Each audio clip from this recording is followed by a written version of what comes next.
अरिहंत प्रभु सिद्ध प्रभु तुझ हृदय चरणों में नमन। अरिहंत प्रभु सिद्ध प्रभु हृदय कार्य करते हुए आज की क्लास शुरू करते हैं। प्रणाम। सबको बहुत बहुत जय जैन प्रणाम। आज फिर हम एक साथ आ गए सम्यक को समझने के। तो वास्तव में ये चीज होती क्या है, होती है इसको टिकाए कैसे रखें, कैसे हम अपने संकल्प को, अपनी समझ को बनाए रखें या विशुद्ध बनाए रखें। इसके लिए पूर्वाचार्यों ने संकेत के सतसत बोल बताए। इनकी जो आराधना करता है उनका दर्शन शुद्ध रहता है, दूषित होने से बच जाता है। 2-3 बोल हम ने सीख लिए हैं, जैसे श्रद्धांचार, लिंग 3, विनय 10 और शुद्धि 3। आप लोगों को ये बोल आते हैं और अच्छी तरह से आपने समझ लिए हैं, इनको ज्यादा डिटेल बताने की जरूरत नहीं है। 5वां बोल चल रहा था अपना दूषण त्याग या दूषण, संकेत के दूषण 5। इसमें शंका उन्होंने समझ ली थी। कांक्षा का विषय चल रहा। कांक्षा का क्या मतलब होता है बताइए, कोई थोड़ा सा चला था ये विषय।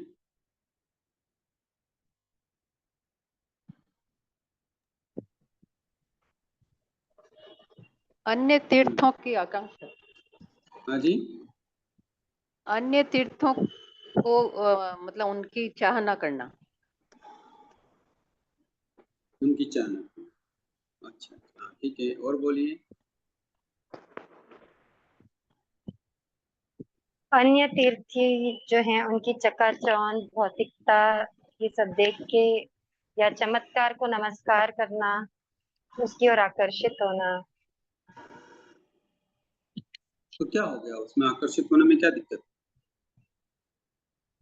आकर्षित होने में तो पता है, वो तो अन्य तीर्थी जो है वो सुदेव सुगुरु नहीं है, तो उसकी ओर आकर्षित होंगे तो हमारे सम्यक्त्व में दोष लगेगा, दूषित होगा सम्यक्त्व हमारा।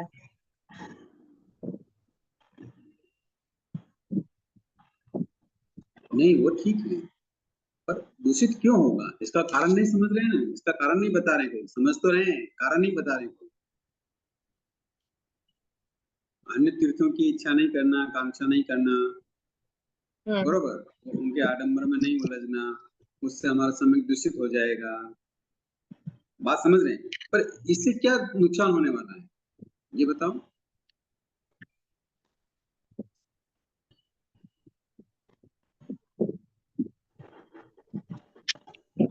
बोलिए सर जी। सम्यक्त्व से गिर जाएंगे।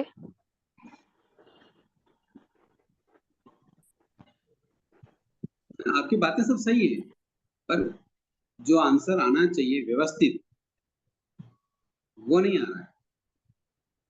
और बोलिए।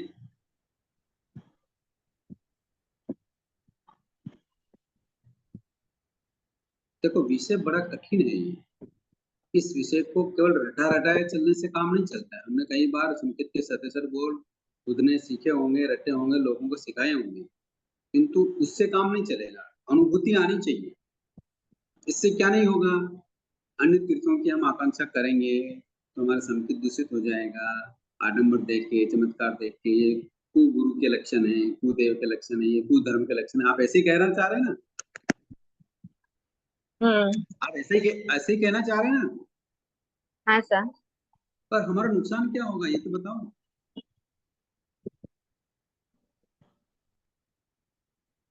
संकेत से भ्रष्ट हो जाएंगे तो नुकसान ही है ना। हाँ, तो क्या नुकसान होगा ये तो बताओ। संकेत के मान लो कोई दूषित हो गया या भ्रष्ट हो गया या गिर गया, तो नुकसान क्या होगा ये बताओ। मान लो किसी ने प्रश्न कर लिया, ठीक है मैडम, हम मान लो संकेत से गिर गए, हमारा संकेत दूषित हो गया, तो हमारा क्या नुकसान? हाँ मिथ्यात्व बन जाएंगे। तो मिथ्यात्वी बन के नुकसान क्या होगा यही पूछ रहे हैं। हाँ, वही तो समझ नहीं। मिथ्यात्वी बन नुकसान क्या होने वाला है जाएंगे ये तो बताओ। मिथ्यात्वी बन जाएंगे तो फिर हम मतलब क्या बोलना चाहिए, परिस्थितियों में जो हमारे समभाव रख करके समझ के हम अपने कर्मों की निर्जरा कर सकते हैं, वो नहीं करेंगे, कषायों में उलझे रहेंगे। बातें आपकी सब सही हैं और आप समझ भी रहे हैं, पर उस रूप से नहीं कह रहे हैं जैसा मैं चाहता जो हूँ। पॉइंट आप चाह रहे हैं वो नहीं बोल पा रहे। वो ये है कि इससे क्या नुकसान होगा कि आत्मा का कल्याण रूप जो मोक्ष होने वाला था वो रुक जाएगा। ओहो। हाँ, आत्मा का हमारा उत्थान मोक्ष, रुक जाएगा। हाँ, जो हम मोक्ष जाने वाले थे वो रुक जाएगा, ये नुकसान हो जाएगा भाई। हाँ सर। हाँ, तो इससे हमको बचना है। कामशा का मतलब तो समझ रहे हैं आप, किंतु नुकसान भी देखिए, इससे कितना बड़ा नुकसान होने वाला है।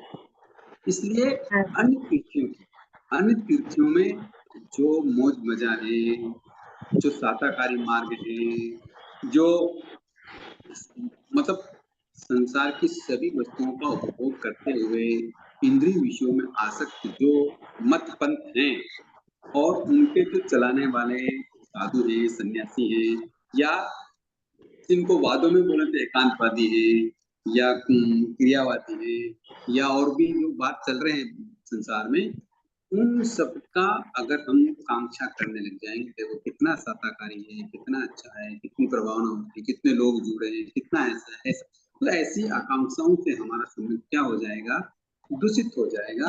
और दूषित होने से कारण हमें क्या नुकसान होने वाला है कि हमारी आत्मा का जो कल्याण वाला मार्ग था, मुख्य मार्ग, वो हमारा नहीं होगा। उस रास्ते से हम भटक जाएंगे। अब बात समझे? हाँ हाँ सर। सर। जूं और बोली।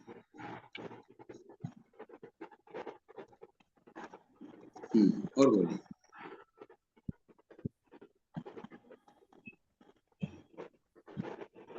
आगे बढ़ते हैं अब। हाँ, आगे बढ़ते हैं। ओके। तीसरा पॉइंट आ जाता है बीज चिकित्सा।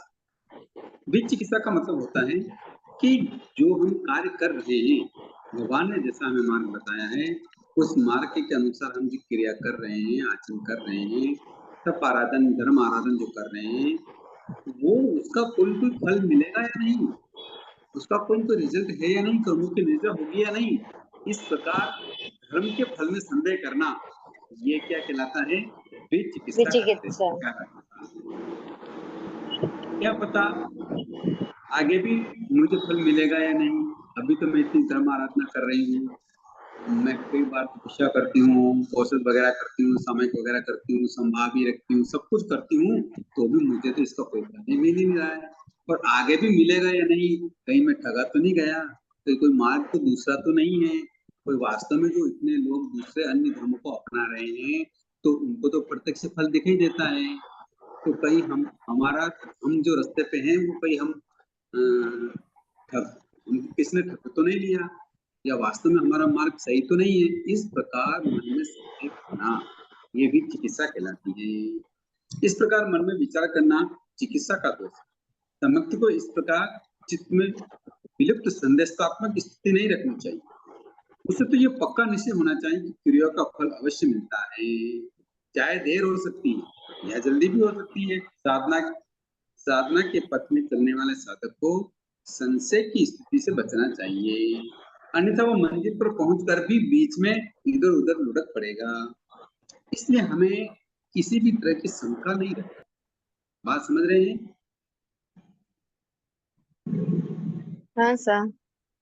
अगर सम्यक्ति को धर्म के फल में संदेह बना रहता है, मन में किसी न किसी कोने में कोई मतलब ऐसा संदेह है, तो आप ये समझ लीजिए कि आपका सम्यक दूषित हो चुका है। इसलिए संदेह नहीं करना। ज्ञाता धर्म कथा सूत्र में इसका एग्जाम्पल देते हैं कि दो मित्र थे, वो बगीचे में घूमने के लिए गए और उन्होंने वहां मयूर के अंडे देखे। दोनों मित्रों ने मयूर के अंडे को ग्रहण किया और घर लेके आए। कथा बहुत अच्छी तरह से व्यवस्थित है, मैं बहुत संक्षिप्त में बता रहा हूँ। घर लेके आ गए।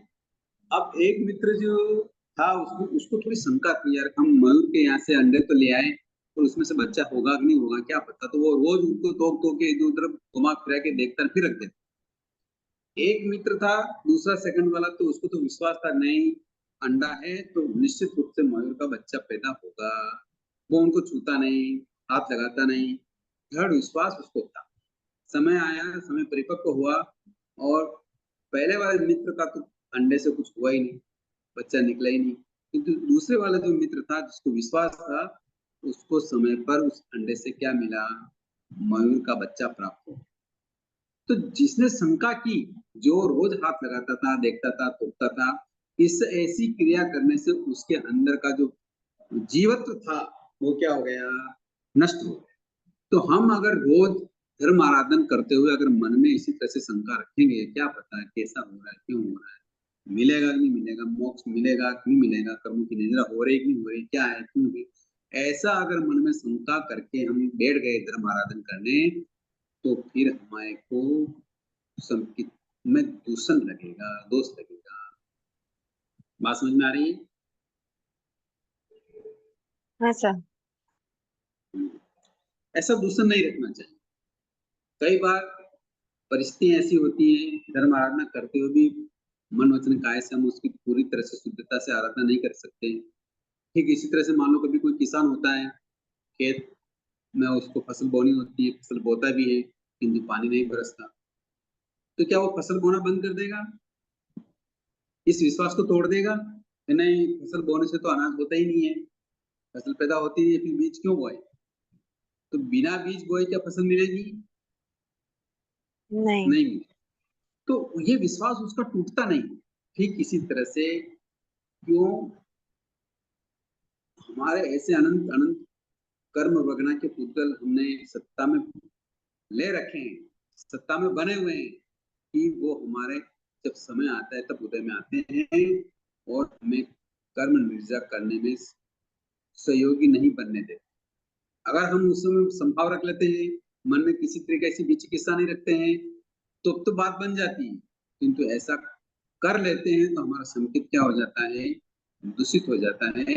इस प्रकार हमें धर्म के फल में किसी भी प्रकार का संदेह नहीं रखना चाहिए, विचिकित्सा नहीं रखनी चाहिए। आई बात समझ में? हाँ सर। कैसे नहीं रखनी चाहिए कि जैसे मान लो कोई नई बच्ची है और रसोई में उसकी एंट्री हुई है, अगर वो एक रोटी बनाती है तो एक बार तो उससे रोटी गोल बनती भी नहीं है। मान लो जैसे तैसे करके उसने रोटी बना ली, तवे पे सेक दी, तो वो गौर सिकती भी नहीं है, कच्ची रह जाती है, जल जाती है। तो क्या उसको रोटी नहीं बनानी चाहिए? बनानी चाहिए, प्रैक्टिस बनानी करते चाहिए। रहना वो चाहिए। बनाती भी है, क्यों बनाती है कि चलो आज कच्ची रहेगी तो कल क्या होगा, ठीक बनेगी। अच्छे भी बनेगी। इस तरीके से हमारे मन में संदेह नहीं रखते हुए हमें धर्म आराधना नियमित रूप से बड़े ही रुचि पूर्वक, उत्साह पूर्वक, श्रद्धा पूर्वक, श्रद्धान पूर्वक करनी चाहिए। आई बात समझ में? हाँ सर। कोई प्रश्न है?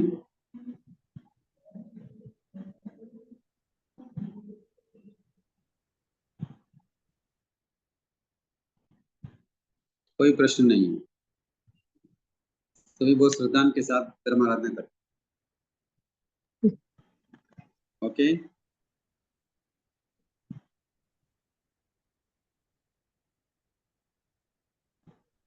बोलिए।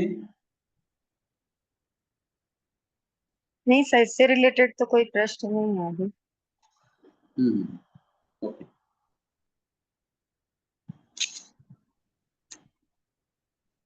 फिर आगे चलते हैं। चौथा पॉइंट आ गया, परपाखंड प्रशंसा।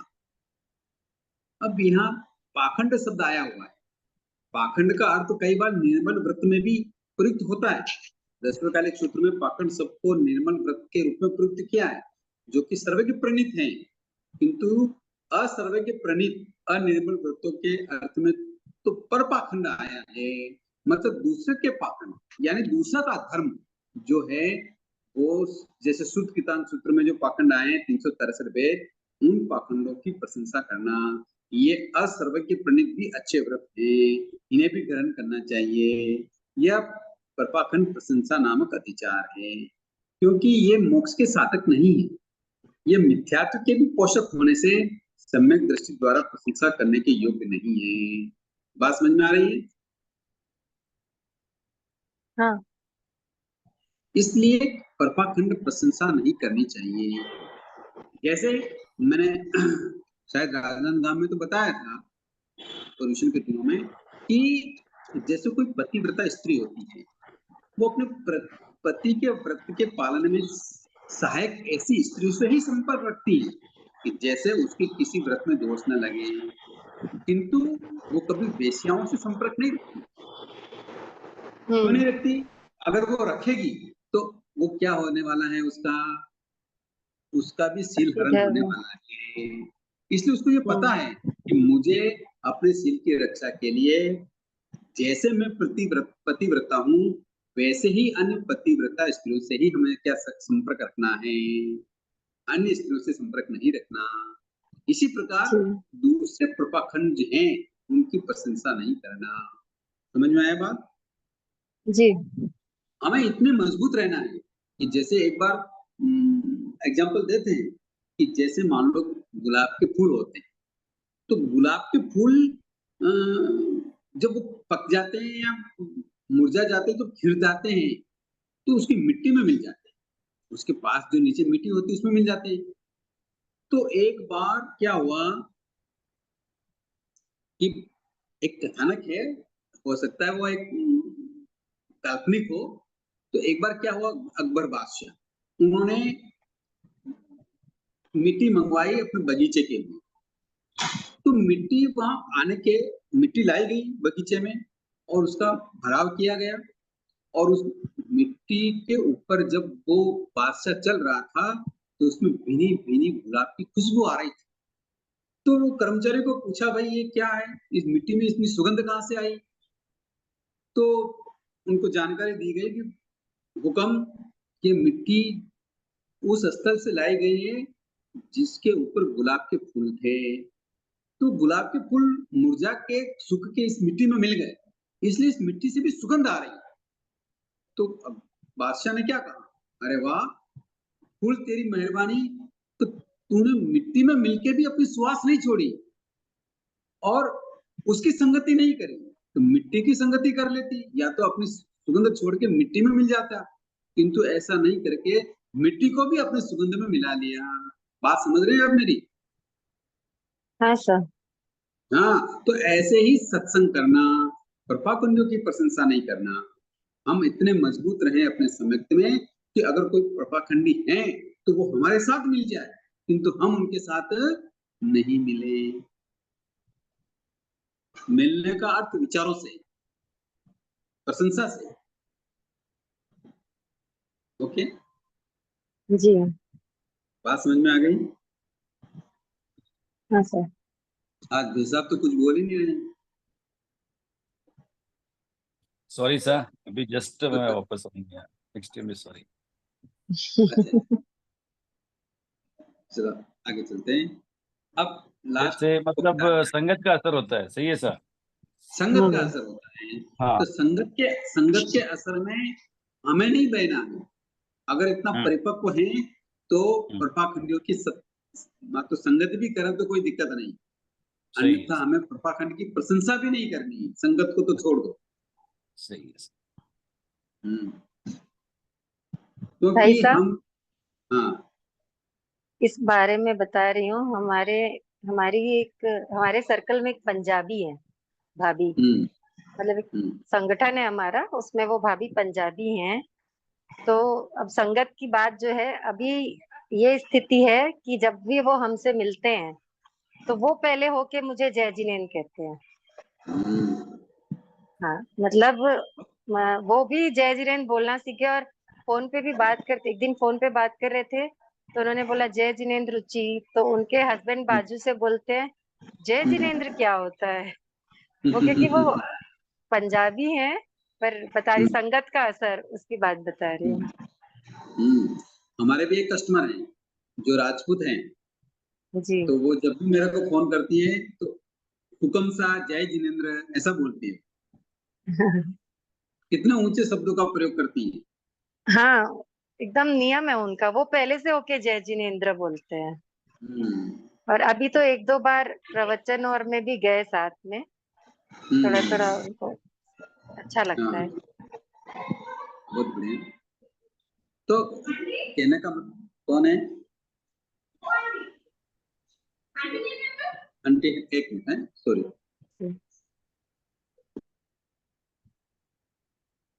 जिन शासन की प्रभावना कर रहे हो साहब, खूब खूब अनुमोदन आपको रुचि मैम। मैम तो मत बोलिए सर जी आप। नहीं, वो उनकी मतलब इतने हलुकर्मी है ना वो सर जी, मैं आपको क्या बताऊं। मतलब खुद से ही बोलते हैं और अच्छा इंटरेस्ट लेते हैं। जैसे अगर मेरे स्टेटस में देखेंगे कि किसी की दीक्षा का प्रोग्राम है या कुछ ऐसा स्टेटस रहता है ना, तो पक्का पूछेंगे इनकी दीक्षा कब है, कहाँ होने वाली है, क्या अच्छा। है। हाँ, करते हैं। खूब खूब साथ। अच्छा अच्छे मेरे को ना, हलुकर्मी। ओके ओके ओके, बहुत बढ़िया।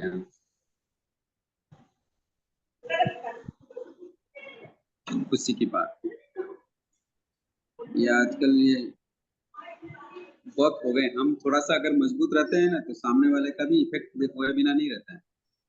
जी। ठीक है सर। और आपने सुनाइए संस्मरण, और भी कोई हैं? होंगे तो सबके, लेकिन सब लोग बोल नहीं पाते हैं, मुझे ऐसा लगता है। मैं तो बोल जाती हूँ। बोलना ही तो सीखना है।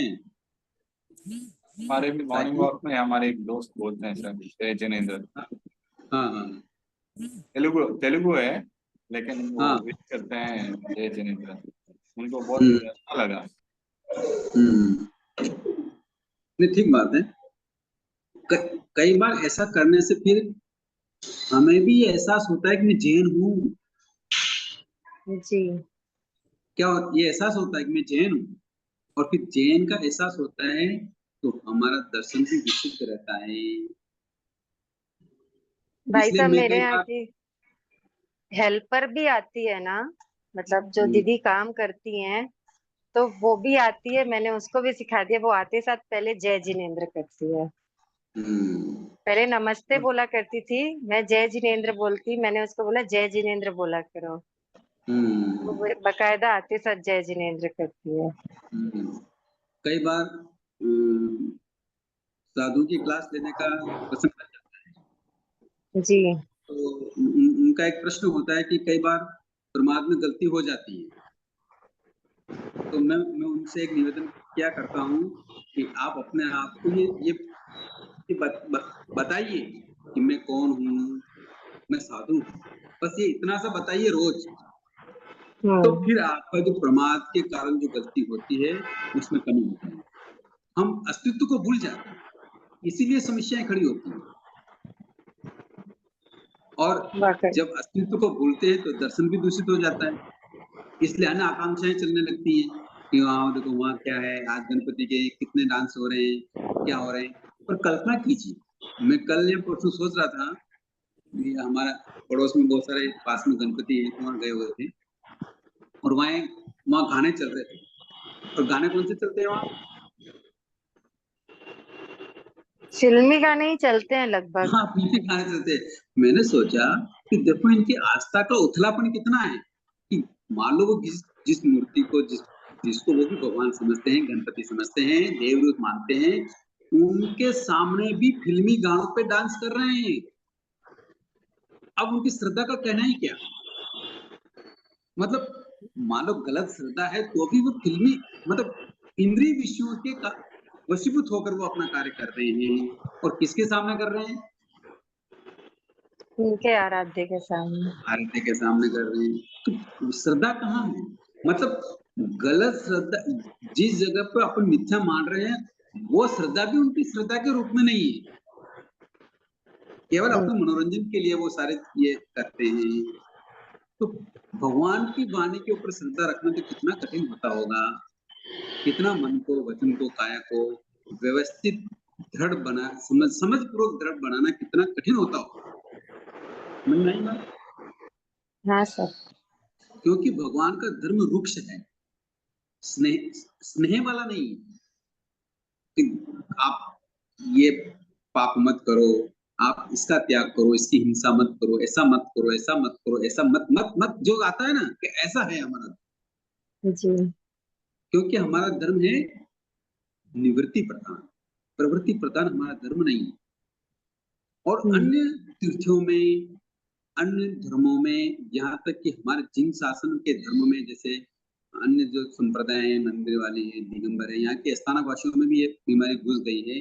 वहां भी जो प्रवृत्तियां देखते हैं नाटकों की, जो भी देखते हैं गाने की, ये प्रवृत्तियां भगवान ने तो निवृत्ति बताया, तो निवृत्ति प्रधान धर्म है हमारा, और वहां भी प्रवृत्तियां चालू की। तो उनको देख कर भी हमारे मन में ये आता है कि चलो देखो उन्होंने ऐसी प्रवृत्ति करी तो कितने लोग जुड़े, सैकड़ों लोग आए, कितनी गर्दी थी, पूरा स्थानक भर गया, तो हमें भी ऐसा करना चाहिए। ऐसा पाखंड के बारे में सोचकर प्रशंसा करना भी सम्यक को दूषित करना है।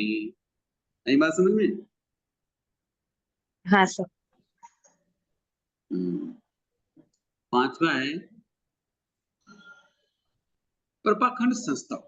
अब दूसरे पाखंड की प्रशंसा करना और एक दूसरे पाखंड का स्तव करना। स्तव का मतलब आलाप सुनना या उनसे संपर्क रखना, उनके साथ बैठना उठना, धर्म चर्चा करना, ये संस्तव है। तो प्रपाकर्मी संस्तव का तात्पर्य हो गया कि अज्ञानियों के साथ हमारा सहवास नहीं होना चाहिए, सत्संग नहीं होना चाहिए, आलाप सलाप से दूर रहना चाहिए, क्योंकि इनके सत्संग से या सहवास करने से भद्रिक लोग सर्वज्ञ प्रवृत्ति मार्ग से विचलित हो सकते हैं। वो क्या सोचेंगे, देखो इतना जानकार व्यक्ति, इतना भगवान की वाणी को समझदार व्यक्ति भी अगर वहां जा रहा है तो फिर हमारे जाने में क्या दिक्कत है। वैसी क्रिया करने लग सकते हैं। आपको देखकर, सम्यक्ति को देखकर दूसरे जो भोले लोग हैं, जिनकी श्रद्धा कमजोर है या जघन्य प्रवृत्ति की है, वो भी अपने सम्यक्ति से क्या हो जाएंगे, गिर सकते हैं। इसलिए प्रपाखंडियों के साथ परिचय करने को अतिचार कहा। इस दृष्टि से प्रपाखंडियों के साथ संस्थाव परिचय का निषेध किया गया है। आई बात समझ में? हाँ सर।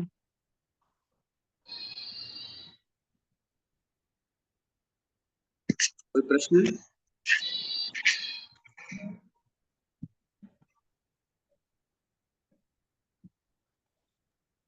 नहीं है सर। तो इस प्रकार हमारा ये पांचवा जो गोल है कि संकेत के दूषण, ये चैप्टर पूरा हुआ। अब संकेत के बारे में और आगे चिंतन करते हैं। छठा गोल आ जाता है कि प्रभावना 8 कि भाई सर एक सेकेंड, समझ कामना। जैसे पहला है दूषण शंका और तीसरा है विचिकित्सा। संदेह और शंका में क्या फर्क है? हाँ, बहुत अच्छा प्रश्न किया। मैं चाहता ही यही था कोई प्रश्न करे। देखो, शंका तो होती है तत्वों पर। किस पर होती है? तत्वों पर। तत्वों पर। कोई जीव है कि नहीं, अजीव है कि नहीं, क्या पता मोक्ष होता है नहीं होता है, कोई पाप होता है नहीं होता है, लोग तो सभी कर रहे हैं। तो शंका होती है तत्वों पर और विचिकित्सा होती है उसके फल में संदेह पर। तो मान लो हम तत्व बताए भगवान ने, तो उसके ऊपर तो श्रद्धा शंका नहीं होती, किंतु मैं जिस रीति से भगवान ने बताया उस रीति से मैं जो क्रिया कर रही हूँ, आराधना कर रही हूँ, उसका फल भी मिलेगा या नहीं। अब समझ। हाँ, दोनों में ये डिफरेंट है। शंका का होता है तत्वों पर, तत्व को ही नहीं मानना तो वो है शंका। तत्व को तो मानना किंतु उनके करने के फल में संदेह करना। आ गया समझ। अब चलते हैं, छठा बोल आ गया प्रभावना कि सम्यक दृष्टि से चुपचाप नहीं बैठता। तो बात ठीक है, मैंने भगवान की वाणी पर श्रद्धा रख ली, मैंने भगवान की वाणी को समझ ली, मैं धर्म आराधना करता हूँ, बस ठीक है, ऐसा सोच के वो चुप नहीं बैठता।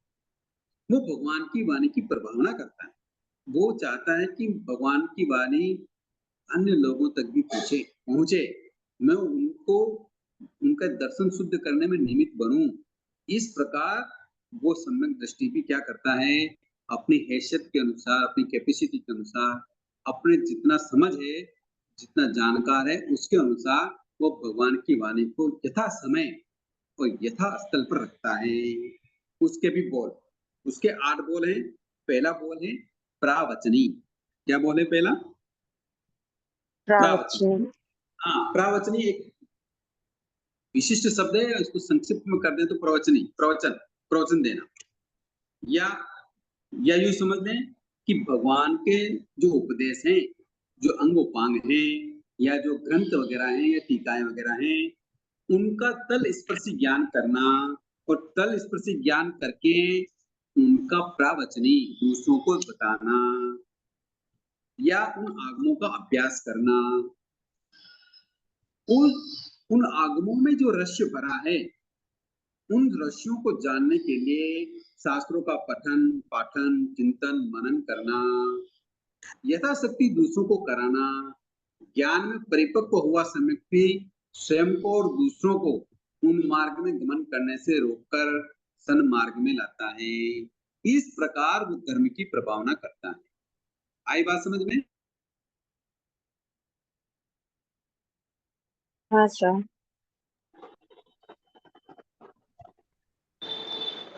तो इस प्रकार ये प्रभावना 8 का पहला बोल है कि प्रवचन के द्वारा भी, या प्रावचनी के द्वारा, इसको प्रावचनी इसलिए बोलते हैं वो खुद भी अध्ययन करता है, उसका चिंतन मनन करता है, तो प्रावचनी के द्वारा भी हम क्या कर सकते हैं, धर्म की प्रभावना कर सकते हैं।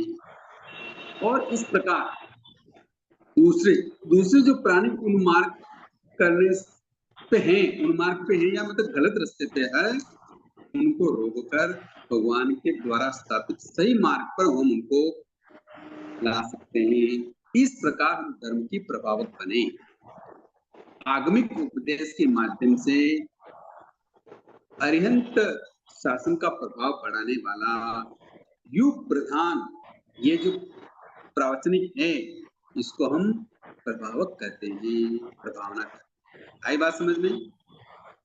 इसका उदाहरण आप दोनों गुरु हैं सर, रुचि जी और आप। नहीं, इसकी बात नहीं, सभी अपने अपने सेक्टर में हैं, जितनी जिसकी कैपेसिटी होती है उतना उसका योगदान होना चाहिए। नहीं सर, आप पढ़ा रहे हैं। अपनी कैपेसिटी को छुपाना नहीं। ये भी बात आएगी कि अगर आपके पास सामर्थ्य है, आप उस चीज को कर सकते हैं, और उस चीज का अगर गोपन करते हैं, वो भी सम्यक में दोष लग सकता है। ये भी बात आएगी समझ में। तो कहने का मतलब, इसीलिए आचार्य जो कहलाते हैं वो 5 आचार्यों का खुद पालन करते हैं और दूसरों से करवाते हैं। उनको अगर पता लग जाए कि ये जो मुनि है ये पढ़ने में बहुत विद्वान है, उनकी बुद्धि तीक्ष्ण है, तो वो आचार्य उस मुनि को पढ़ने में लगवाते हैं। किसी की ये जानकारी हो जाए कि वो मुनि तप करने में बहुत प्रबल है, तप कर सकते हैं, तो फिर उनसे वो तप भी करवाते हैं। इस प्रकार ये प्रभावना होती है। Okay sir? जिसकी जैसी रुचि होती है, किसी की सेवा की रुचि होती है, किसकी पढ़ने की रुचि होती है, किसकी प्रवचन की रुचि होती है, किसकी तप की रुचि होती है, तो ये अलग अलग तरीके से जो अपनी जैसी सामर्थ्य के अनुसार धर्म की प्रभावना करना, ये प्रावचनिक कहलाता है। ओके, आगे सबका अलग अलग विश्लेषण आए, मैंने तो सब एक साथ रखा। तो दूसरा पॉइंट है धर्म कथी। धर्म कथा कहना कि धर्म उपदेश के द्वारा जिन शासन की प्रभावना करने वाला धर्म कथा प्रभावक कहलाता है।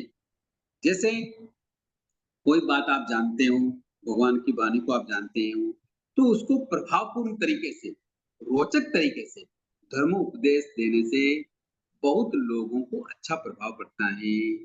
द्रव क्षेत्र काल भाव को देखकर, सभा के अनुसार देखकर चतुर वक्ता प्रभावशाली शब्दों से जीन प्रणीत धर्म को उपदेश करता है, जिससे श्रोताओं के हृदय में जैन धर्म के प्रति क्या हो जाए, विश्वास हो जाए, विश्वास। सच्ची श्रद्धा हो जाए। इस प्रकार धर्म कथा कहनी चाहिए। धर्म कथा कई तरीके से कह सकते हैं, जैसे आक्षेपणी, निक्षेपणी, संवेदनी, निर्वेदनी, श्रोताओं को हृदय के साक्षात चित्र का अंकित कर देना। इस प्रकार सुंदर वर्णन के द्वारा श्रोताओं को भगवान की वाणी के रस में डुबा देना। इस प्रकार धर्म कथा कहना ये भावना है। नई बात समझ में? हाँ सर। कई बार कई व्यक्ति उन मार्ग पे होते हैं, मतलब गलत मार्ग पे होते हैं, तो उनको सन्मार्ग दिखा देना, ये निक्षेपणी कथा है। और कई बार कथा में श्रोता के अंतरकरण में वैराग्य के भाव आ जाएं, तो ये संवेदनी कथा है। जिस कथा से संसार असार नजर आने लग जाए तो समझना चाहिए ये निर्वेदनी कथा है। इस प्रकार हमें आक्षेपणी, संवेदनी, निक्षेपणी और निर्वेदनी ऐसी धारा प्रवाह युक्तियों से, कथाओं से, अपनी शैली से लोगों को प्रभावित करके प्रभावना करनी चाहिए। ये संकित के लक्षण है, लक्षण नहीं कह सकते। संकित वाला जीव इस प्रकार प्रभावना करता है, वो चुप नहीं बैठ सकता। मैंने शुरू में बताया कि संकित जीव चुप नहीं बैठता। वो ये नहीं सोचता कि मैंने भगवान की वाणी समझ ली, सुन ली और मैं आसन करने बैठ जाऊं, ऐसा इतना तक वो नहीं रुकता है, वो आगे बढ़ाने की कोशिश करता है। यही बात समझ? आक्षेपणी का आक्षेपणी का मतलब होता है कि भगवान की वाणी के रस में उनको डुबा देना, तन्मय अच्छा। हो जाना। जो बात आप समझा रहे हैं उसमें वो तल्लीन हो जाएं, जी। उसको बोलते हैं आक्षेपण। Okay sir? हाँ हाँ सर। सर। तो कितना कठिन है संवेद को सुरक्षित रखना, आसान है क्या? बहुत आसान है सर। जो जिसने रस ले लिया है उसके लिए बहुत आसान है। हाँ, जो रस कैसे लेगा, समझ बढ़ा ली, जिसने जी। समझ बढ़ा ली है, जिसने समझ बढ़ा ली, फिर उसका कोई नुकसान होने वाला नहीं है, फिर उसको रस आता है, आनंद आता है। यूं दुकान पे बैठते हैं तो कई बार टाइम पास नहीं होता है, अब टाइम नहीं निकला, बहुत टाइम हो गया, और यूं सुबह समय करने जाते हैं, 2 4 5 व्यक्ति बैठते हैं सामने और चर्चा चलते हैं, या कोई भी चीज सीखते सिखाते हैं, तो पता ही नहीं लगता समय का काल कैसे पूरा हो जाए।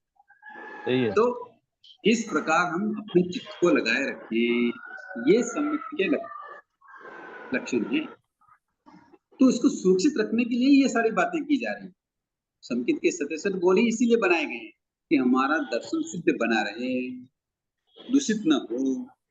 तो चौथा बोल आ गया अब वादी, सॉरी तीसरा आ गया। पहले तो हो गया प्रवचनिक, दूसरा हो गया धर्म कथा।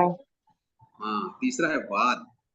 वाद का मतलब होता है कि आपने कभी स्कूलों में वाद विवाद प्रतियोगिता में भाग लिया होगा, हाँ होता सर। ही नहीं होता? एक ही हाँ विषय सर। पे दोनों तरह से बोलते हैं, विषय तो एक ही है, पर उसके पक्ष में भी बोलते हैं और उसके विपक्ष में भी बोलते हैं।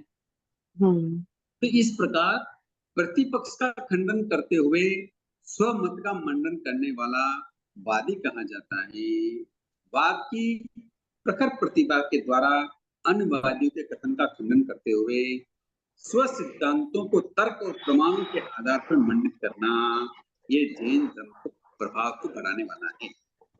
इसमें आपको क्या होना पड़ता है, खुद को मजबूत नॉलेज होना चाहिए, उन आगमों के रहस्य को जानकार होना चाहिए, कोकड़ों के जानकार होना चाहिए, यहाँ तक कि क्या घटना कहाँ कब कैसे हुई, किस प्रसंग पे हुई, क्या उनका व्यू था, उन सारी चीजों को आपके मस्तिष्क में होना चाहिए, तभी वाद विवाद करना चाहिए। अन्यथा सामने वाला वादी क्या करेगा, आपको क्या कर देगा, पराजित करके आपके मन को विचलित कर सकता है।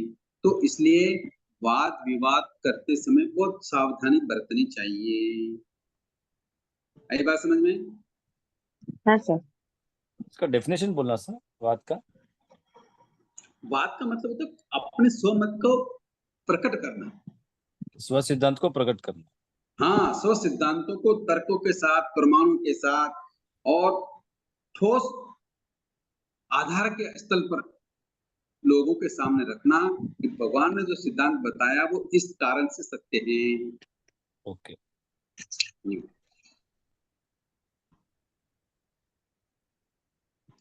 कि जैसे पर पक्ष को विखंडित करके स्व सिद्धांतों के स्थापना द्वारा जो वादी जैन धर्म के प्रभाव को बढ़ाता है वो वादी प्रभाव कहलाता है।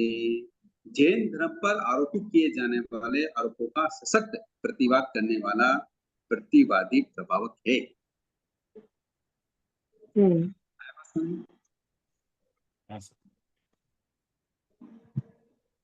अब आता है चौथा, नैमित्तिक। अब इसमें क्या होता है कि कई बार शास्त्रों का अध्ययन करते हुए, तप त्याग करते हुए, अनुभव से भी हम कई निमित्त का जानकार हो जाते हैं। कि जैसे मान लो किसी को आंखें लाल हो रही हैं या किसी का सिर दुख रहा है तो जानकार व्यक्ति बता सकता है कि अब इसको बुखार आ सकती है, या आपने ठंडे गर्म में पानी का यूज किया तो आपको जुकाम हो सकता है। तो ऐसा निमित्त जानकार अनुभव से, तो ऐसे निमित्तिक से त्रिकालिक लाभ अलाभ आदि का प्रतिपादन शास्त्र निमित्त शास्त्र कहा जाता है। उस निमित्त शास्त्र का ज्ञाता नैमित्तिक कहलाता है। जैसे भूगोल का, खगोल का निमित्त, ज्योतिष आदि शास्त्रों का पारंगत विद्वान, उसके द्वारा कई बातें बता दी जाती है, अच्छी बुरी बातें बताई जाती है। तो इस प्रकार धर्म के आधार पे भी हम दूसरे के सुख दुख की बात समझा सकते हैं कि ऐसा करने से आपके इस प्रकार कर्मों की निद्रा हो सकती है। इस प्रकार जो जानकार होता है तो वो ज्योतिष के आधार पर, निमित्त के आधार पर, अनुभव के आधार पर दूसरों को बातें बताना, ये भी धर्म का क्या है, प्रभावना है। कई बार कि ज्ञान से धर्म पर आने वाली विपत्ति से बचाव करते हुए सावधानी पूर्वक धर्म की प्रभावना करना वह नैमित्तिक प्रभाव कहलाता है। जैसे जैन साधु अपनी मर्यादा में रहता हुआ भी निमित्त प्रभाव को कहलाता है। जैन साधु भी जो होते हैं वो क्या करते हैं, कई बार लाभ हानि, सुख दुख, जीवन मरण आदि की जानकारी प्रवचनों के माध्यम से देते हैं कि इस प्रकार से कर्मों के उदय से सुख आते हैं, कर्मों के उदय से दुख आते हैं, इस प्रकार निमित्त मिल सकते हैं, कि निमित्त को दोष नहीं देना। ऐसी कई जानकारी वो रखते हैं, ये अनुभव से या खगोल भूगोल की जानकारी से। तो ऐसे लोगों को समझाना ये नैमित्तिक प्रभावक कहलाते हैं। आई बात समझ में? नहीं है समझ, निमित्त का समझ में नहीं। इसका एग्जाम्पल एक आध भाई साहब। इसका एग्जाम्पल कैसे होता है कि जैसे मान लो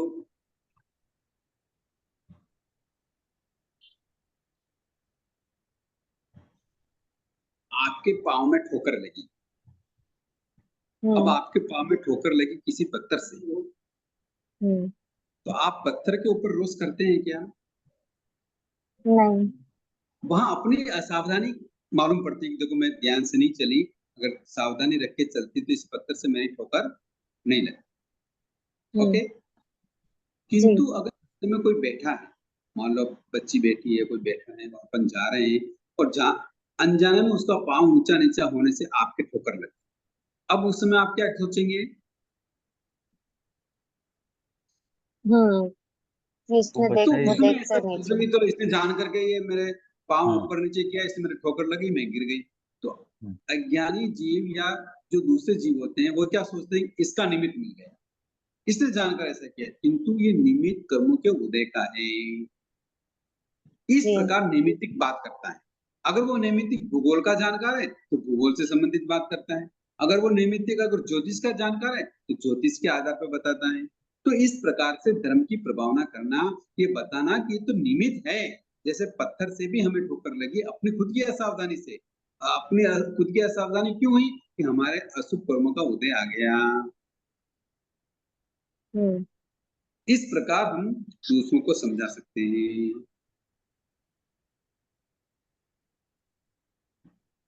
आया तो प्रश्न? निमित्त और प्रभावना में ये कैसे जोड़ा जा सकता है? प्रभावना को निमित्त में कैसे जोड़ा जा सकता है?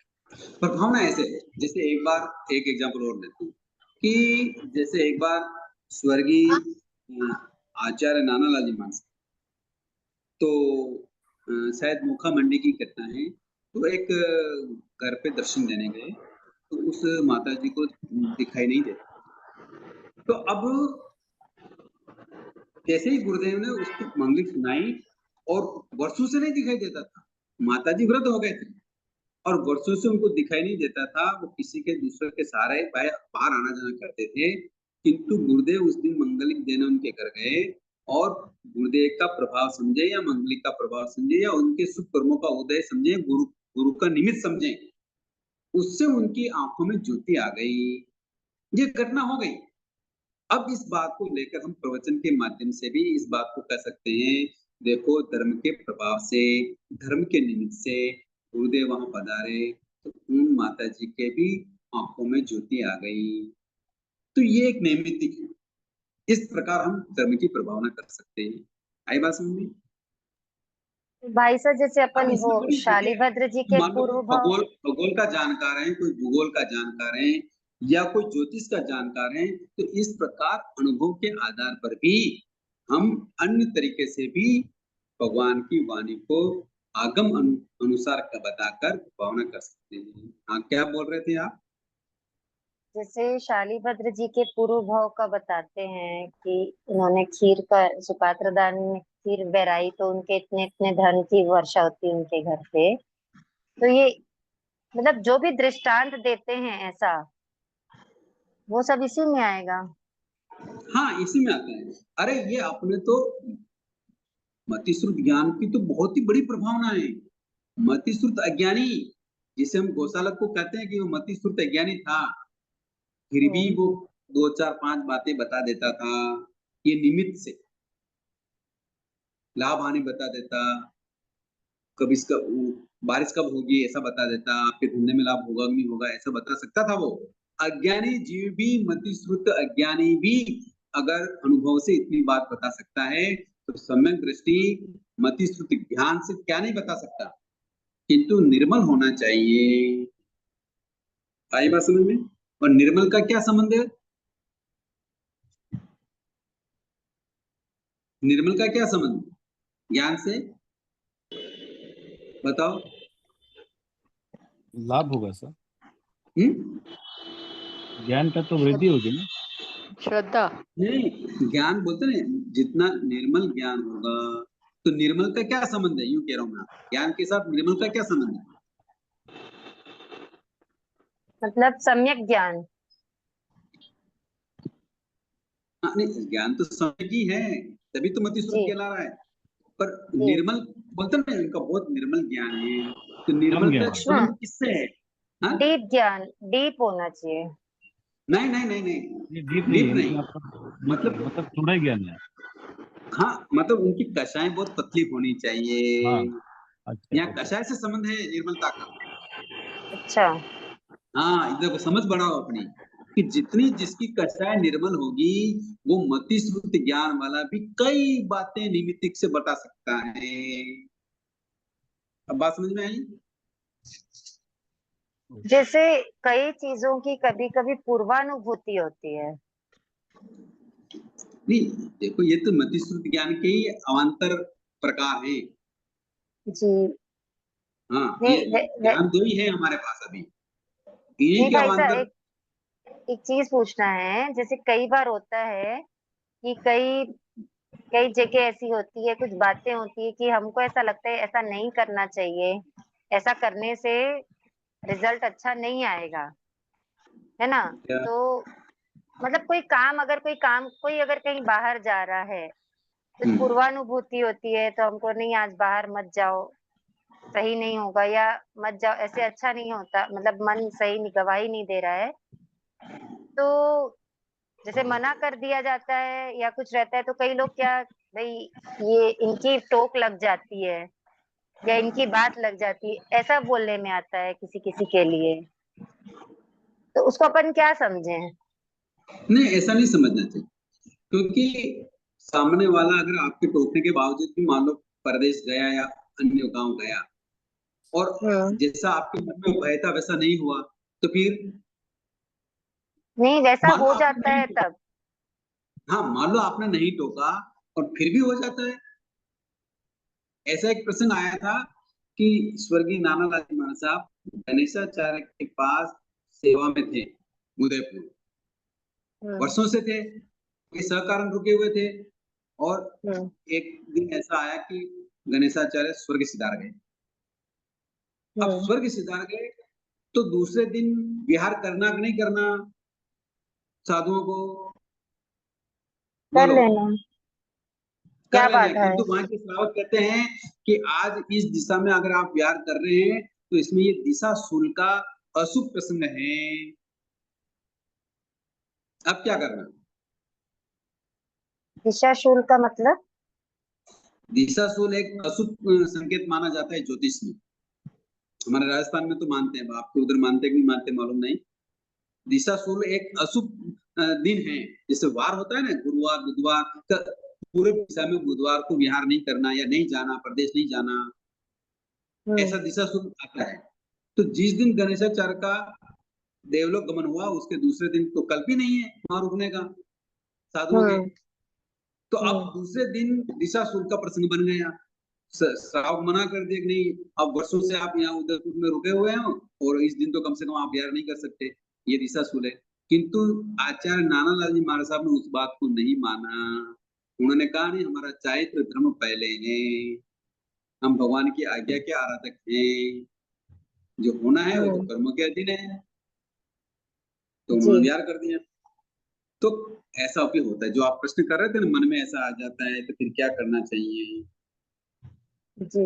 मान लो आप घर से निकले तो भी मैं प्रवचन सुनने जाऊं और रास्ते में मान लो काली बिल्ली ने रास्ता काट दिया तो, या किसी ने छींक दिया तो, या ये और सब कोई भी बातें निमित्त नहीं मिल मान गया तो। हाँ जी। ये सब बातें नहीं मानती मैं। नहीं, बहुत लोग मानते हैं सर इसको, सुपरस्टिशियस। हाँ हाँ, मानते मानते हाँ। हैं, बहुत लोग ये चीजें सही नहीं है। सम्यक दृष्टि ये सोचता है कि हम कर्म के अधीन हैं, जी। बिना कर्म उदय के कुछ भी नहीं होने वाला, कुछ भी नहीं हो सकता, कुछ भी।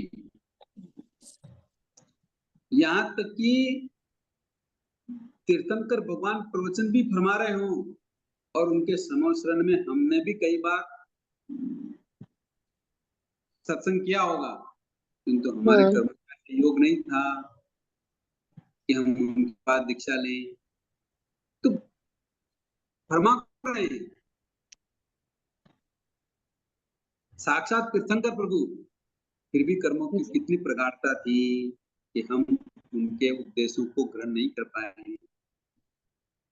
तो जब जैसा सूक्ष्म होगा मोहिनी कर्म का तभी बात बनेगी, अन्यथा किसी कीमत पे बात बनने वाली नहीं।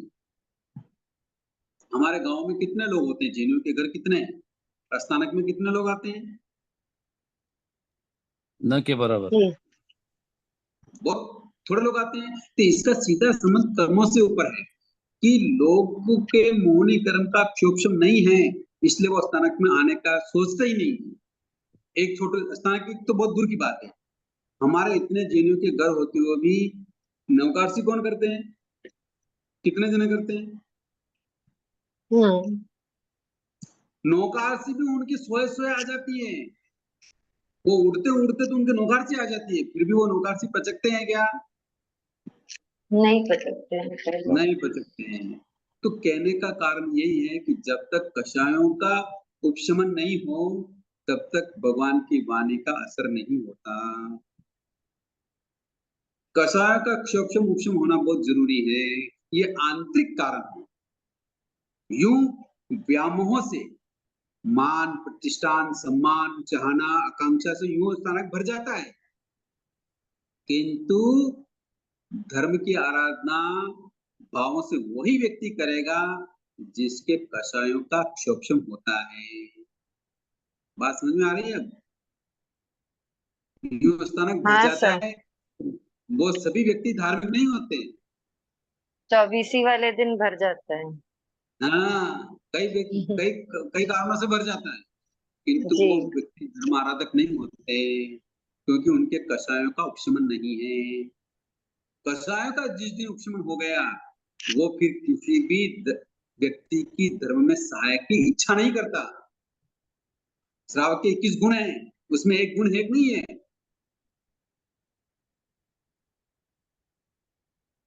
बोलो भाई। हाँ सर। अरे श्रावक के 21 गुणों में क्या गुण है? पहला श्रावक जी मीठा बोले नहीं, अच्छा मुझे याद नहीं आ रहा अभी मुझे।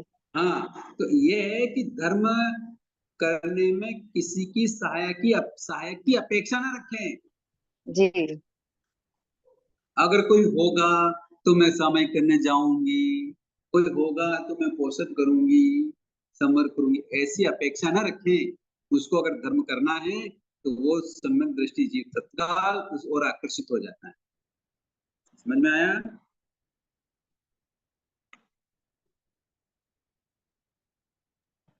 तो हाँ बात सर। चल रही है अपने नैमित्तिक की, कि नैमित्तिक से भी हम धर्म की प्रभावना कर सकते हैं। ओके साहब, हाँ सर। समय थोड़ा है और हो गया है, कोई प्रश्न करने हैं तो कर लीजिए।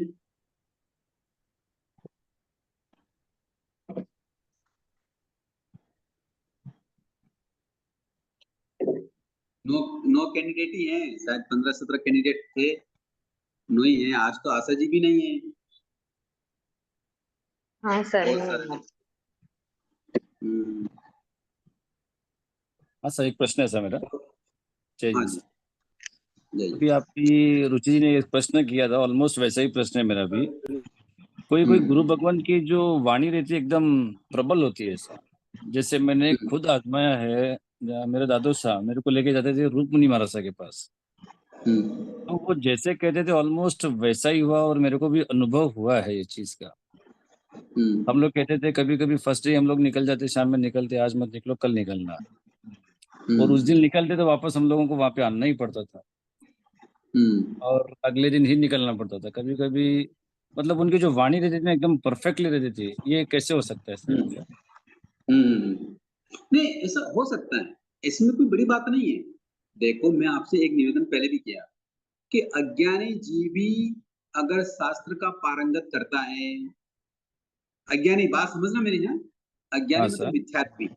मिथ्यात्वी जीव भी अगर शास्त्र का पारंगत करता है, वो उसको पढ़ता है, उसके पारायण करता है, जो अपने स्वाध्याय के 5 वेद बताए उस तरीके से वो उसका पठन पाठन करता है, तो वो भी कई बातें बता सकता है।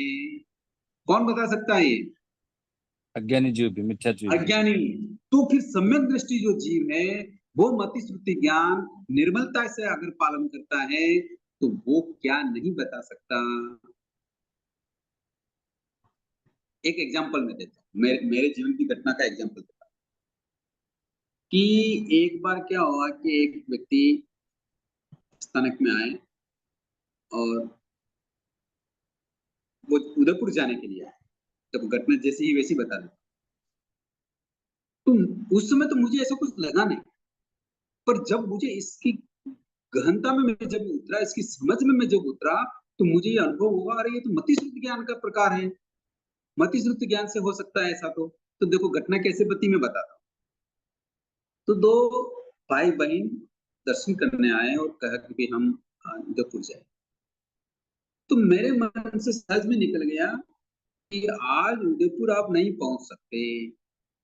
तो वे क्यों नहीं पहुंच सकते? तो मैंने उनको बताया कि देखो, आप जाएंगे तो हो सकता है रास्ते में आपको अपनी बस बदलनी पड़े, और उस समय अगर आप बस बदलेंगे तो हो सकता है कि आपको जो लास्ट बस जाती है उस गांव से, वहां से वापस साधन न मिले, और कदाचित वहां से साधन मिल भी जाए तो वो साधन आपको उदयपुर नहीं पहुंचा के रास्ते में ही रुक जाएंगे और आपको वहीं उतरना पड़ेगा। हो सकता है आपको किसी को समाचार करके फिर कोई साधन मंगाना पड़े, और जहाँ जो रास्ते में गांव है उसी गांव में दूसरे दिन आपको उदयपुर जाना पड़े, इसलिए आप उदयपुर आज मत जाओ, कल जाओ। तो उन्होंने बात नहीं मानी कि नहीं नहीं, हम तो टाइम पे निकल रहे हैं, सब साधन मिल जाएंगे। और मैंने भी इतना कोई ध्यान नहीं दिया और बात आई गई हो गई। जब कुछ दिनों बाद वो वापस आए तो कहने लगे कि आपने जैसा कहा वैसा ही हो गया। मैंने कहा क्या हो गया? कि आपने कहा कि आज मत जाओ, तो हम उस दिन चले गए क्योंकि टाइम तो बहुत था। हम मंदसौर की घटना है, मंदसौर से चले निम्बाड़ा आए और निम्बाड़ा आते आते रास्ते में इतनी बारिश हुई कि शाम हो गई और शाम होने के बाद जो लास्ट बस थी वो निकल गई। फिर हम किसी छोटे जो टेम्पो टाइप ट्रक आता है ना, उस टेम्पो में बैठ गए, बोला हम उदयपुर जा रहे हैं, आपको छोड़ देंगे। किंतु वो बीच रास्ते में आके खराब हो गया।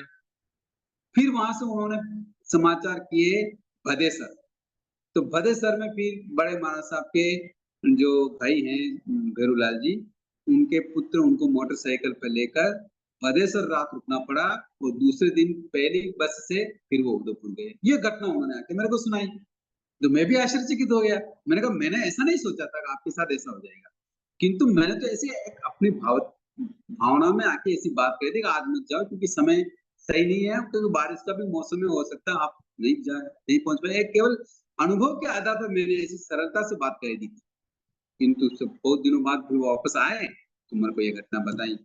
तो फिर मैंने इतनी समझ पूर्वक इस बात का चिंतन मनन किया कि अरे जिसका मति श्रुति ज्ञान निर्मल होता है वो कई बातें बता सकता है। क्योंकि जब हम भगवती सूत्र पढ़ते हैं तो उसमें आता है गौशाला के विषय में कि वो भी 4-5 बातें लोगों को क्या करता था, हानि लाभ, बिजनेस की बातें, आगे क्या होगा, तूफान आएगा, बारिश होगी नहीं होगी, कई सुख दुख की बातें वो अज्ञानी जीव भी बता सकता है। तो मति श्रुति ज्ञान का तो कहना ही क्या भाई। आप बात समझ में आई है?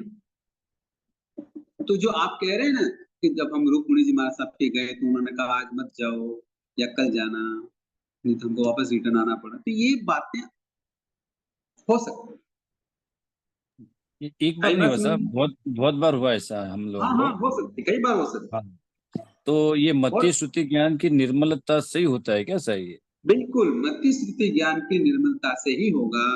और निर्मलता का संबंध कषाय प्रवृत्ति से है कि आपकी कषाय कितनी कम है। ओके भाई साहब, ये मति श्रुति अज्ञान के भी उससे होता होगा ना? अज्ञानी भी तो बता सकते हैं, जरूरी थोड़ी ना ज्ञानी हो। हाँ अज्ञानी भी बता सकते हैं ना। मैं तो यही कह रहा हूँ कि अगर वो अज्ञानी जीव भी अगर तप करता है, काया क्लेश करता है, तब का मतलब काया क्लेश करता है, कठिन करता है, तो वो भी कई बातें बता सकता है जिससे आपने सामने निमित्त है गौशाला जी। जैसे तांत्रिक लोग बताते हैं ना, जो तंत्र मंत्र वैसे। हो सकता है उनकी बात कभी सही हो और कभी नहीं भी हो।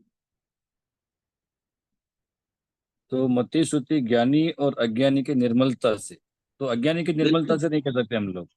अज्ञानी की निर्मलता का संबंध भी कषाय से ही है। ओके, किंतु ये वो कैसे अपनी होता है समय पे नहीं बना। हाँ,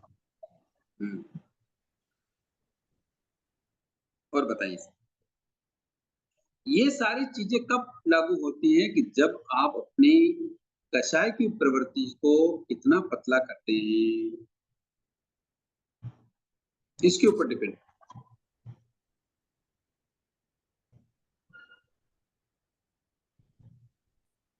और एक प्रश्न पूछा था साहब मैं क्लास में उस दिन, आपको क्लास में नहीं, व्हाट्सएप ग्रुप में डाला था मैं। धूप पचकांड और धूप पचकांड के बारे में थोड़ा सा मेरे को जानना था, और अगर कोई प्रश्न नहीं है तो इसको आप बोल सकते हैं।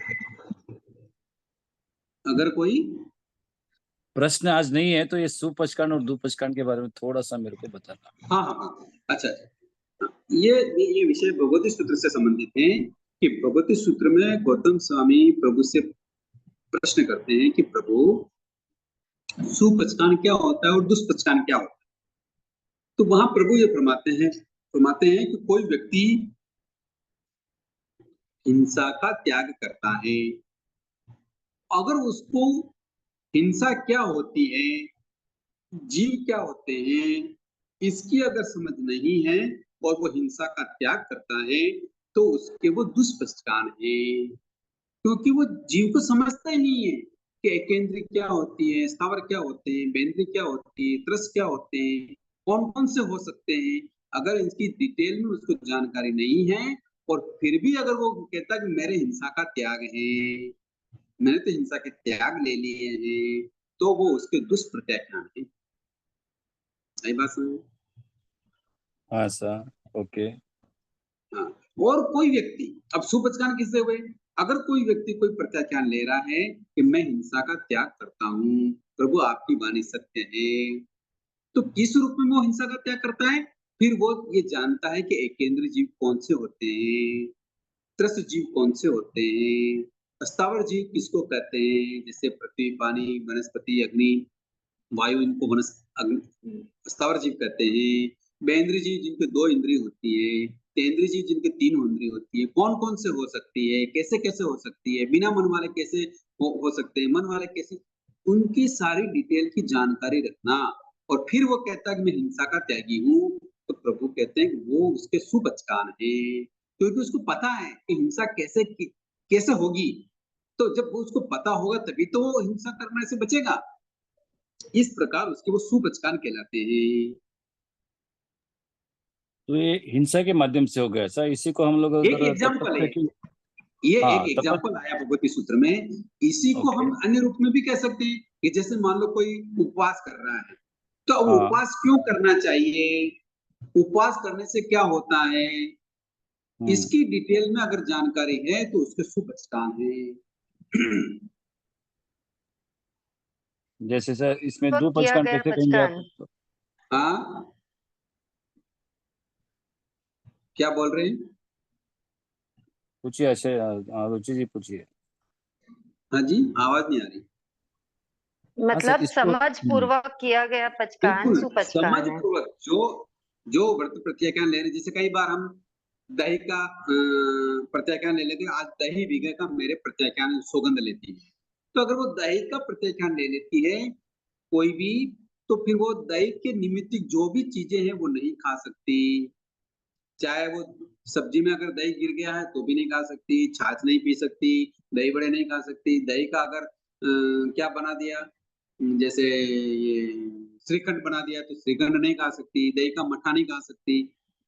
किंतु उसने ये समझ पूर्वक सौगंध लिए कि दही नाम की वस्तु मैं नहीं खाऊंगी, जिसको दही कहते हैं, ओनली जिसको दही कहेंगे उसके मेरे त्याग हैं। किंतु अब अगर वो दही छाछ रूप में परिवर्तित हो गया तो उसके खुला है, वही दही अगर सब्जी में है तो उसके खुला है, वही दही अगर श्रीखंड रूप में आ गया तो खुला है, खा सकती है, उसको व्रत में दोष नहीं लगेगा। बात समझ रहे नहीं? हाँ सर, समझ रहा हूँ। हाँ, इसलिए खुलासा करके हमको क्या करना चाहिए कि व्रत प्रत्याख्यान समझ पूर्वक लेने चाहिए। तो अभी उपवास में समझो 2 पंचकान कैसा माना जाएगा सर? जैसे कि उपवास में अब मैंने कुछ हाँ, खा लिया तो इसको 2 पंचकान माना जाएगा, या और कुछ भी है सर, खाने के अलावा और कुछ भी होता है कि 2 पंचकान हो सकता है इससे? नहीं, जैसे अनशन से क्या होता है, कर्मों की निर्जरा होती है। अनशन मैंने चौव्रत के ओके। रूप में लिया है, तो मुझे 4 प्रकार के आहार का त्याग करना चाहिए। 4 प्रकार के आहार का ओके। त्याग कैसे होगा? मुझे आज जैसे कल उपवास करना है, तो आज शाम का भी खाना त्याग करना चाहिए। और फिर उपवास के दिन 2 व्रत हो गए, यूं कुल 3 व्रत हो गए, और पारने के पोर्सी के बाद मुझे पारना करना चाहिए। इस प्रकार 4 व्रत होते हैं। और उपवास करने से मुझे कषायों की निर्मलता करनी है, कषाय कम करनी है। उपवास का कारण क्या है कि मुझे इंद्रियों का दमन करना है, इंद्रिय विषयों में नहीं उलझना है, इसलिए मुझे उपवास करना है। उपवास उप प्लस वास, वास मतलब रहना, उप मतलब समीप, किसके समीप मुझे रहना है कि मुझे अपने आत्मा के समीप रहना है, अपने आप के समीप रहना है। अपने आप का सीधा संबंध किससे हो गया? समय का आदि से हो गया, क्योंकि भगवान ने आत्मा को ही समय का, समय को ही आत्मा कहा है। तो इस प्रकार मुझे जिनवानी के साथ रहना है, और जिनवानी ने जिस प्रकार आदेश दिया है उस प्रकार धर्म आराधना करनी है। इस प्रकार चिंतन मनन से हम अगर उपवास करते हैं तो ये हमारे सुपचकान कहलाते हैं। ओके सर, बहुत बहुत आभार, बहुत ये बहुत देखो धन्यवाद बहुत सर। डिटेल है, हम जितना अंदर घुसेंगे उतनी बातें निकलेंगी। सही है सर। हाँ सर। केवल यूं उपवास कर लिया, उसके अर्थ को नहीं समझा, उसके मीनिंग को नहीं समझा, अब उपवास तो कर लिया, घर आ गए, हम टीवी देख रहे हैं, मोबाइल देख रहे हैं, वीडियो देख रहे हैं, डांस देख रहे हैं, सो रहे हैं, कुछ भी कर रहे हैं, तो फिर उस उपवास को जिस रीति तरीके से करना चाहिए उस रीति तरीके से हमने संपादित नहीं किया, उसमें दोष की संभावना है। आई बात समझ में? हाँ सर। नहीं, उपवास करने से इंद्रियों का तो कंट्रोल बहुत जबरदस्त होता है सर। हाँ वो तो है ही, बहुत जबरदस्त कंट्रोल होता है, उससे किंतु अनुभव तो कई है बार भी। हम उपवास हाँ, गुस्सा भी बहुत अभी आ गया तो एकदम भयंकर आ जाता है, वो भी उसको भी कंट्रोल करना कभी मुश्किल हो जाता है। नहीं वो तो ठीक है, किंतु उपवास करके हम आरंभिक की प्रवृत्तियों को नहीं छोड़ा, तो फिर वो उपवास हमने समझ पूर्वक नहीं किया। यस। या फिर उस तरीके से ही करना चाहिए। उपवास ग्रहण करते समय हम ये सोचना चाहिए कि मेरे आरंभ जन्म प्रवृत्तियों क्या क्या है, खुला है, मैं केवल अश्नम पानम खायमम सैमम इन वस्तुओं के त्याग रूप उपवास करूंगा। तो ये भावना, ये समझ हमारा अंदर आनी चाहिए। सही है सर। ओके सर, बहुत अच्छे से समझा सर, बहुत अच्छे से समझा, खूब खूब साधुवाद। हाँ सर, और कोई प्रश्न हो तो करने, टाइम तो बहुत ज्यादा हो गया। सबको बहुत बहुत साधुवाद, बहुत सबका आभार, सबको जय जिनेन्द्र, प्रणाम, बहुत बहुत आभार। बहुत बहुत आभार भाई साहब, मैत्री बकरी। धन्यवाद सर। बहुत आभार सर, धन्यवाद सर। क्लास के विषय में भी बता देते थोड़ा, क्लास कंटिन्यू रहेगी या एक बार वापस पुनः? हाँ sir, Tuesday, Wednesday, Thursday, Friday 4 दिन रखते हैं, अगर सबकी अनुमति हो तो। सबको हाँ। अगर सही टाइम लग रहा है तो कंटिन्यूस 4 डेज तो रखते हैं, अगर 5वां दिन भी रखना है तो कोई आपत्ति नहीं है मुझे, तो देखते हैं फिर सब कैसे देते हैं। जैसा भी मुझे है, भी कोई ग्रुप में एक बार मैसेज भी डाल दें। हाँ सर, जरूर सर। बहुत बहुत आभार। जय हिंद सर। प्रणाम। जय श्री राम। जय हिंद।